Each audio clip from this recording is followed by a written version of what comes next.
Bueno, pues vamos a acabar esta sesión de tarde de Diplomacia y Protocolo conmigo mismo, que voy a hablar sobre formas diplomáticas y precedencias. Realmente son dos conferencias, un poco tienen una clara separación, que serían, por un lado, la importancia del Congreso de Viena, porque este Congreso Internacional habla del Congreso de Viena en su título. Solo hay un congreso que de momento conozcamos, que se va a celebrar en Viena a finales de este año, y bueno, las grandes asociaciones de protocolo están recordando. ¿Me veis mejor así?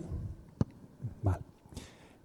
Este hecho del Congreso de Viena, y yo voy a recalcar por qué es importante para las personas que nos dedicamos al protocolo este congreso. Y en segundo lugar, voy a intentar hablar de la experiencia española del Congreso de Viena, porque creo que da lecciones válidas para hoy sobre el ejercicio del protocolo, que creo que son bastante importantes. De todas maneras, no quisiera empezar sin agradecerle a la profesora González Sánchez la invitación, y como miembro e investigador que estoy bajo su dirección, tengo que hacerle un agradecimiento añadido, porque es justo reconocer que cuando iniciamos una investigación, la profesora Sánchez González tiene una virtud, que es conceder libertad investigadora, de tal manera que los investigadores podemos un poco encauzarnos allá por donde, al menos aparentemente o con los conocimientos que podemos tener en un principio, nos puede resultar más interesante la materia. Y esa libertad que concede, yo creo que debo de agradecérsela, y por eso me gusta hacerlo constar. Y también lo hago constar en público, no solo por esto, simplemente una relación, sino, bueno, pues aquella persona que esté interesada en iniciar una investigación sobre el protocolo, creo que es algo muy a tener en cuenta y agradecer. Además, le agradezco también pues, las sugerencias que siempre me ha dado, que siempre han sido muy interesantes dentro de esa libertad que concede. Dentro de esto, y por esa seriedad científica que desarrolla, yo creo que ha introducido el tema del Congreso de Viena en este año. ¿Por qué? Porque el Congreso de Viena es la revolución del meollo, de lo más esencial del protocolo, que es el sistema de precedencias. Digamos que es lo mollar del protocolo. Todos los que nos dedicamos al protocolo es el elemento esencial. Y en el Congreso de Viena se da esa revolución, que se modifica el pasado y hay una nueva concepción del protocolo. La precedencia ya no es un reconocimiento de un estatus, de una situación, sino que las precedencias pasan a ser algo objetivo, entre iguales. ¿Cuáles son las diferencias más importantes, las características que hacen que el Congreso de Viena sea un salto y demos sea un nuevo paso dentro de la historia del protocolo? Primero, saltamos de lo que es la costumbre, porque ¿cuál era el protocolo que había entonces vigente? El protocolo vigente era el protocolo que había en cada corte, en cada territorio, y en cada corte se utilizaba una etiqueta determinada. En España, en Madrid, en Londres, en París, la etiqueta era diferente. Y el Congreso de Viena lo que hace es que se llega a un acuerdo en el que las normas de precedencia se generalizan. Este es una diferencia muy importante y un paso que se da en el Congreso de Viena. ¿Qué otro paso se da? Que era esa costumbre que nos encontrábamos en las Cortes pasa a regularse, pasa a ser una norma, se viene a recoger en un tratado. Eso respalda un poco la teoría de la juridicidad del protocolo, porque lo mollar, lo esencial del protocolo, las precedencias, van a regularse a través de una norma escrita. Una norma escrita, una disciplina jurídica, pero que para todos los que estamos aquí tiene una serie de ventajas, tiene una generosidad en sí la disciplina, que no es una disciplina cerrada. Teniendo un elemento esencial jurídico, no está cerrado a ninguna profesión. así como, por ejemplo, un abogado es la única persona que si está colegiado puede actuar ante un tribunal, en derecho procesal, derecho civil, derecho penal. No ese es el caso del protocolo. El protocolo hoy por hoy puede ser ejercido por cualquier profesional que tenga competencias en la materia. Y a la vez es un derecho, es una disciplina que a su vez conecta con otras disciplinas, con el derecho constitucional, con el derecho administrativo, con la etiqueta, con el ceremonial, con la comunicación, la sociología, la psicología. Por tanto, a su vez, tiene esa riqueza que yo creo que es un poco lo que muchas veces nos engancha sobre el protocolo. ¿Qué cambio más tiene el Congreso de Viena? ¿Qué paso más da el Congreso de Viena? El Congreso de Viena, uno de los avances que da es el que pasamos de la disparidad de interpretaciones sobre por qué una determinada autoridad debe de preceder a otra, a la objetividad. Dejan de tener lugar, o al menos siempre, como decía Isabel, siempre va a haber esas disputas, pero al menos está objetivizado. Ya tenemos una norma común que sabemos a qué atenernos todos sobre cuál es el orden de precedencias. Anteriormente, pues las precedencias iban en función de si el representante tenía esa categoría de representante o era un encargado de negocios, o podía deberse también al país representado, si era un imperio, un reino. Había muchos conceptos a valorar a la hora de determinar las precedencias. A partir del Congreso de Viena es objetiva la forma de decidir las precedencias. Y también hay una novedad más. Pasamos del reconocimiento de un estatus, de esos estatus que os comentaba, dependiendo si eran reinos, imperios, etcétera, a la igualdad entre potencias, que también los dos ponentes habéis hablado anteriormente.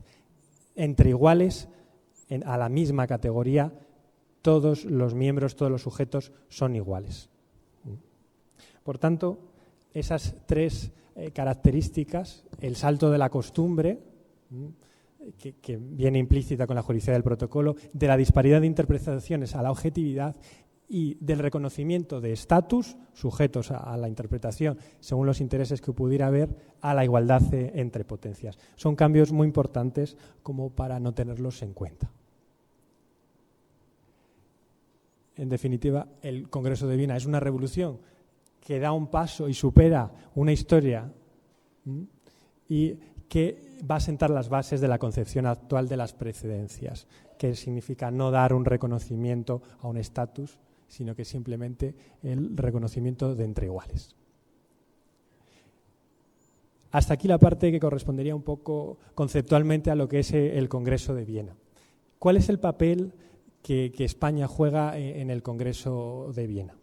Bueno, ya ha habido varias reseñas históricas sobre más o menos en qué consistió el Congreso de Viena, que es una repartición de Europa después de la caída de Napoleón. Todos los territorios que había conquistado Napoleón tienen que repartirse entre las potencias vencedoras en las potencias que han derrotado militarmente a Napoleón. Esa repartición, que va a tener lugar primeramente, se va a sentar las bases en el Tratado de París y posteriormente en el Congreso de Viena, desde el punto de vista español siempre ha tenido el conflicto o siempre ha tenido una idea generalizada de por qué España, habiendo sido casi la única que había vencido a Napoleón, al final queda como una potencia relegada. Hay que decir que esa concepción, que quizás es una idea generalmente extendida sobre el papel de España durante la Guerra de la Independencia, fuera o de cara a las otras potencias no era tanto así. Para Inglaterra es ella quien ha liberado el territorio de la península ibérica. Y simplemente esa alianza que hay entre Cádiz, entre las Cortes de Cádiz y entre el gabinete inglés, es una alianza forzada por intereses de Inglaterra y por intereses de las Cortes gaditanas, pero que siempre se encontró con muchas reticencias. Militarmente, Wellington se va a quejar sistemáticamente del apoyo español, pero es aún más dolorosa los roces diplomáticos, y aquí entramos otra vez con el protocolo y la diplomacia. Cuando está prácticamente acabando, ya está la guerra contra Napoleón, llega un nuevo embajador ruso a Londres y el gabinete inglés le pide al embajador español que por favor tenga al menos la flexibilidad de cederle la precedencia al representante ruso.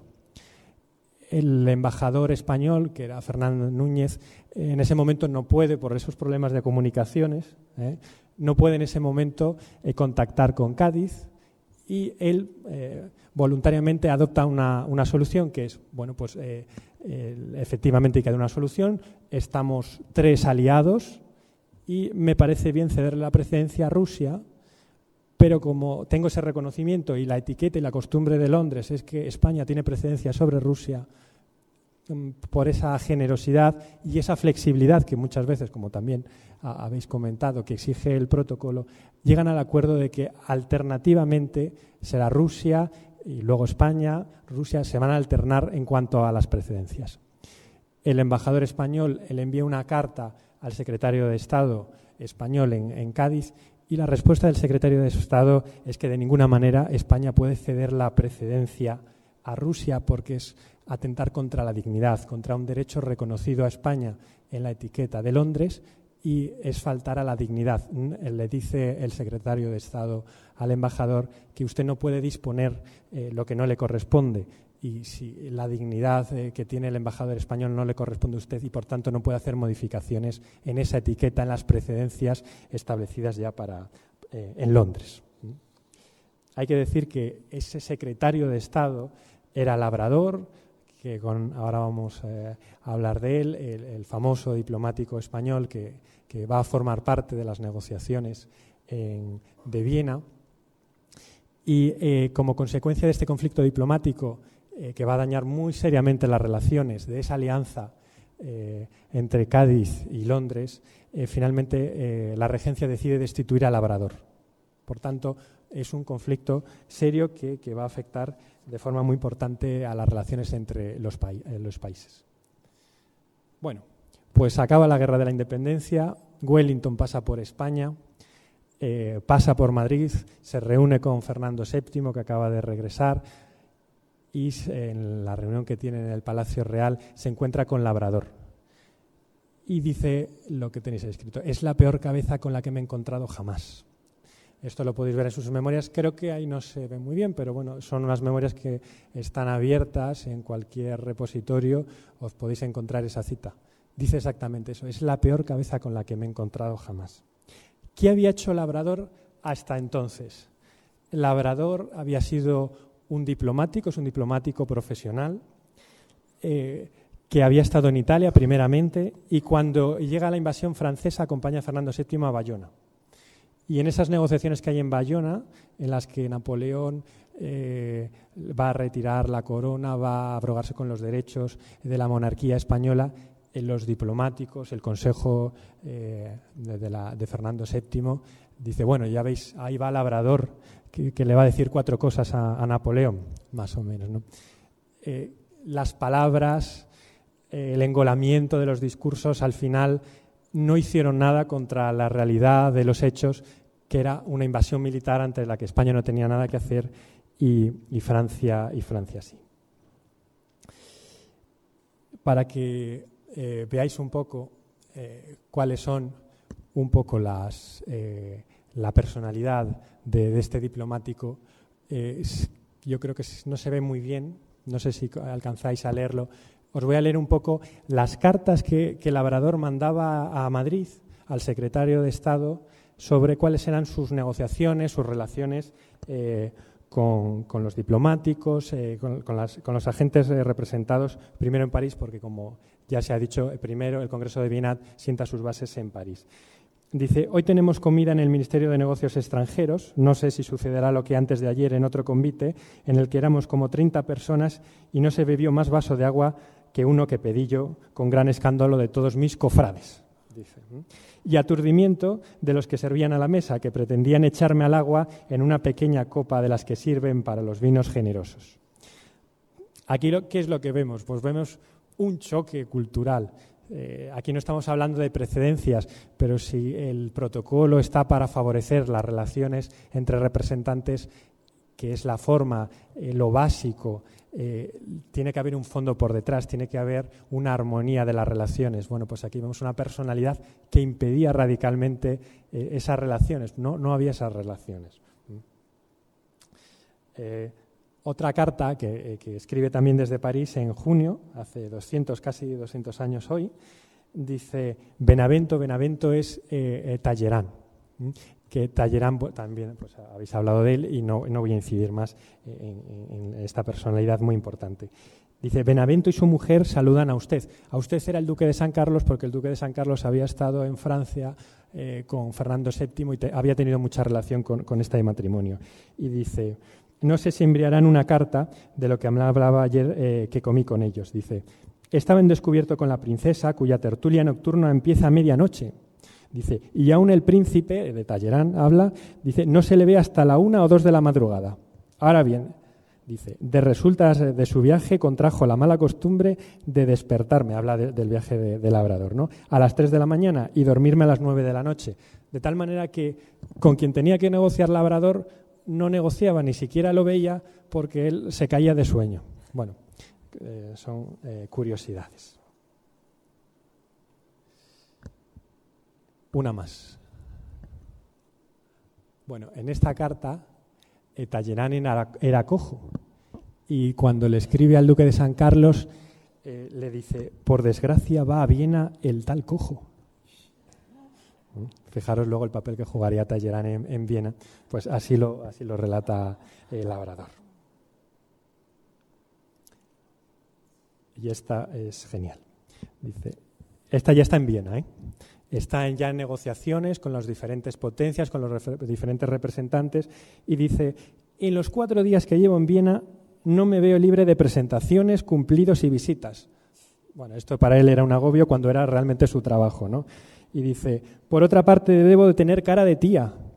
Dice: y todos me vienen con sus cuitas. Los malteses quieren, pues Carlos V les dio Malta, Fernando VII que les haga dar Corfú, el cardenal Consalvi se apoya sobre el título de católico para que le saquen las legaciones de manos de infieles, bueno, etcétera. Este era el trasiego diplomático que había en Viena, y donde, si bien podría cumplirse lo básico y lo que iba a ser una revolución, que era el sistema de precedencias y ese respeto a esas nuevas precedencias, desde luego lo que no cumplía nuestro representante era rematar esa labor con un fondo correcto, llegar a alianzas, a materializarlas, que sería a través de una armonía con otros países, y principalmente con otros países a través de sus representantes.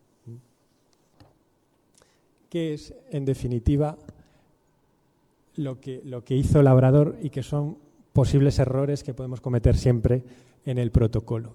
En vez de utilizar el protocolo como una herramienta de armonía, de llegar a acuerdos, lo utilizó como un motivo de conflictos. Estaba continuamente generando conflictos porque no le parecía bien las nuevas disposiciones de etiqueta, etc. En una situación de cambio político que suponía un cambio de precedencias. Acordémonos del caso que se produce en Londres cuando el gabinete inglés le quiere ceder la precedencia a Rusia y al menos alternarla con España. Labrador no cede. Hay una falta de flexibilidad tremenda por parte de él. Si en sí esto ya supone un desprestigio, la falta de flexibilidad, hay un paso más en el desprestigio, que es que esa falta de flexibilidad te la impongan. Y ese fue el caso de Labrador. Él quiso mantener la precedencia, le dijeron: por favor, cede la precedencia con cierta dignidad, porque sería alternarla con otro representante, y finalmente lo que ocurrió es que la precedencia la perdió, no por cesión propia, sino porque se la limitaron. No era consciente de la situación, del valor, del peso exactamente que tenía. Y eso siempre es relevante en cuanto a las precedencias. Y finalmente, como hemos dicho, siendo el protocolo una cuestión de mínimos, de las precedencias, ni siquiera atendió a eso. Quebró el sistema de precedencias y de armonía con otras potencias.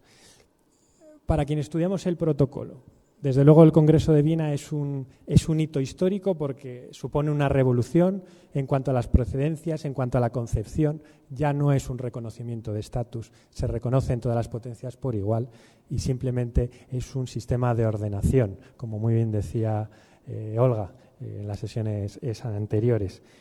Y además también nos da lecciones sobre valores siempre presentes en el protocolo, como es la flexibilidad, el sentido práctico y la búsqueda de resolución de conflictos. Muchísimas gracias.